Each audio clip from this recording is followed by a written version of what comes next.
2024 लोकसभा चुनाव करीब है। देश के विभिन्न विभाग अपनी अपनी मांगों को सरकार के सामने रख रहे हैं। इसी कड़ी में आंगनबाड़ी कार्यकर्ता लंबे समय से प्रदर्शन कर रहे हैं, लेकिन बीते दिनों उत्तर प्रदेश सरकार की तरफ से इन आंगनबाड़ी कार्यकर्ताओं के लिए एक कार्यक्रम प्रस्तुत किया गया, जिसकी सराहना खुद प्रदेश संयुक्त मंत्री नीतू सिंह महिला आंगनबाड़ी कर्मचारी संघ उत्तर प्रदेश ने की। उन्होंने साफ तौर पर कहा कि वो सरकार द्वारा चलाए गए इस कार्यक्रम की सराहना करती है। ये कार्यक्रम उनकी सुरक्षा के मद्देनजर चलाया गया है, लेकिन सिर्फ कार्यक्रम से ही नहीं, बल्कि हमारे प्रदेश के मुखिया को ये ध्यान में रखना होगा कि वो हमारे लिए भी कुछ करे। सिर्फ हमारी सुरक्षा व्यवस्था करने से ही काम नहीं चलेगा, हम लोगों के मानदेय को भी ध्यान में रखना होगा। और क्या कुछ कहा नीतू सिंह और उनकी सहयोगी ने, आइए आपको सुनाते हैं। मैं नीतू सिंह, प्रदेश संयुक्त मंत्री महिला आंगनबाड़ी कर्मचारी संघ उत्तर प्रदेश। माननीय मुख्यमंत्री जी से अनुरोध कर रही हूँ कि जो प्रोग्राम चला रहे हैं बहुत ही अच्छा प्रोग्राम है, हम लोगों की सेफ्टी के लिए चला रहे हैं। लिंग भेदभाव वाला जो प्रोग्राम है बहुत ही अच्छा चला रहे हैं, लेकिन एक तरफ ये भी ध्यान दें मुख्यमंत्री जी कि हम बहनों के लिए भी कुछ करें। खाली हम लोगों की सुरक्षा व्यवस्था करने से ही काम नहीं चलेगा, हम लोगों को खाने पीने का दें अच्छे से। हमारी बहनें जो रिटायर हो जा रही हैं बिना किसी सुविधा के वो घर बैठ जा रही हैं, तो मुख्यमंत्री जी से हमारा अनुरोध है कि एक बार हम लोगों की तरफ भी ध्यान दें, हमारी आंगनबाड़ी बहनों का ख्याल रखें। मैं लखनऊ की हूँ और महिला आंगनबाड़ी कर्मचारी संघ से प्रदेश संगठन मंत्री हूँ और मंडल अध्यक्ष भी हूँ। मैं ये कहना चाहती हूँ कि मेरी सरकार जितना भी काम कर रही है बहुत अच्छे से कर रही है महिलाओं के लिए। महिला पुरुष का जो बराबर का जो हम लोगों का बराबर का अधिकार दे रहे हैं सरकार, उसके लिए हम बहुत बहुत उनका धन्यवाद करते हैं। और धन्यवाद करते हुए हम लोग एक महिला विभाग में कार्य कर रहे हैं महिला आंगनबाड़ी कर्मचारी संगठन की तरफ से, और अपनी बहनों के लिए ये कहना चाहती हूँ कि हम लोगों का एक जो काम है वो कम से कम नहीं 4-5 विभाग का कार्य हम लोग कर रहे हैं। चाहे वो बेलों का काम हो, चाहे वो टीकाकरण हो, चाहे वो बाल विकास विभाग का दैनिक कार्य जो कि 3 से 6 साल के बच्चों को देखना और 7 माह से 3 साल के बच्चों को उनका जो है पोषण का स्वास्थ्य का ध्यान रखना, उनका वजन, टीकाकरण सब पूरा सुरक्षित करना, फील्ड का कार्य करना, इतना जो है बेलों का तो कर ही रही हैं। और टीका उसमें जो है पल्स पोलियो भी लगता है। घर घर जो है जाके हम लोगों को घर घर जाके जो है अभियान में साफ़ सफाई के बारे में बताना पड़ता है।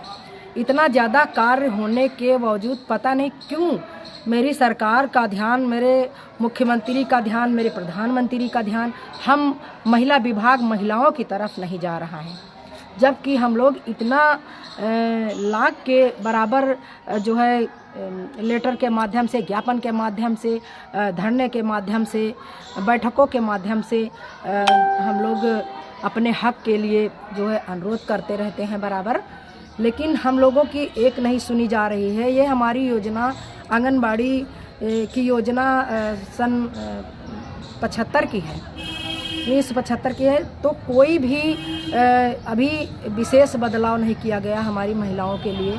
अभी भी हम लोग 5500 और 1500 एक का मानदेय हमारा मिलता है, अल्प मानदेय कि जो कार्य करेगा उसी को मिलेगा, उसको बोलते हैं सम्मान के लिए वो मिलता है, जो कि अन्न, फीडिंग और बच्चों का राशन वितरण, उसमें वो किसी का आता है, किसी का आता भी नहीं, किसी ज़िले में जो है पूरे ज़िले का भी नहीं आता है।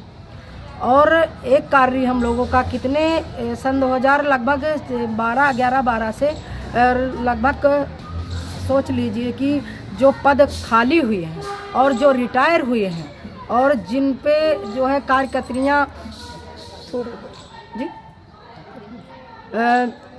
उपस्थित नहीं है, जहाँ पद रिक्त पड़ा हुआ है, उसका जो कार्य अन्य आंगनबाड़ी वर्कर उस पे चार्ज पे कार्य कर रही है, उसका ना एक पैसा मिलता है, न एक रजिस्टर मिलता है, न एक चेयर मिलती है, कोई भी साग सज्जा का सामान भी नहीं मिलता।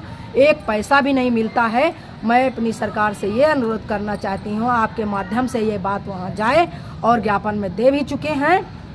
आपके माध्यम से ये बात हमें पहुँचाना है कि जो महिलाएं चार्ज का कार्य कर रही हैं, ना तो उनको मोबाइल मिला है, ना चार्ज का पैसा मिलता है, और कार्य जो हमारा केंद्र है ऑपरेशनल और जो चार्ज का कार्य है वो उस केंद्र का कार्य बराबर लिया जाता है।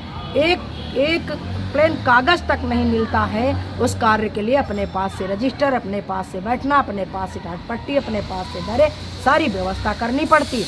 इसलिए जब उस सेंटर का कार्य करवाया जाता है तो उस सेंटर का जो हमारा फीडिंग का 1500 पहले ही आती है वो हम लोगों को दिलाया जाए या दिया जाए। मुख्यमंत्री जी से मेरा अनुरोध यही है। और आज तक हम लोग लड़ते आ रहे हैं। हमारी राज्य सरकार दोबारा बन के उत्तर प्रदेश में आ गई है और वादा किया था, और वादा खिलाफी कर रही है हम लोगों से। वादा उन्होंने किया था कि आते ही सरकार जो है सम्मानजनक मानदेय देगी, और दूसरी बार हमारी सरकार बनके जो है आज आ गई, चल रही है। आज तक हम लोगों को एक पैसा राज्य सरकार से नहीं दिया गया है मानदेय के रूप में, और ना अभी तक जो है भारत सरकार से एक पैसा बढ़ाया गया है। लगभग सन 2012 या 13 से कोई भी एक पैसा नहीं बढ़ा। हम लोग एक प्रकार से अगर कहा जाए तो वो कहने में हमको लज्जा आ रही है कि एक तरफ सरकार हम लोगों का सम्मान दे रही है, महिलाओं का सम्मान, दूसरी तरफ हमारा कहना है कि हम लोगों का शोषण हो रहा है। अधिकारी शोषण कर रहे हैं और बराबर कार्य ले रहे हैं, और कार्य के बदले में पैसा एक मनरेगा के भी बदतर दिया जा रहा है। मनरेगा का तो पैसा फिर भी है कि न्यूनतम दिन के हिसाब से उनकी मजदूरी फिर भी है, लेकिन हमारी मनरेगा से कम ही दिन के हिसाब से मजदूरी पड़ती है। आपसे अनुरोध है मेरा कि मेरी बात आप सरकार तक पहुंचाइए, और धन्यवाद आपको बहुत बहुत। और हम अपनी सरकार को भी धन्यवाद करते हैं, लेकिन हम लोगों का जो शोषण हो रहा है उस शोषण पे सरकार ध्यान दे।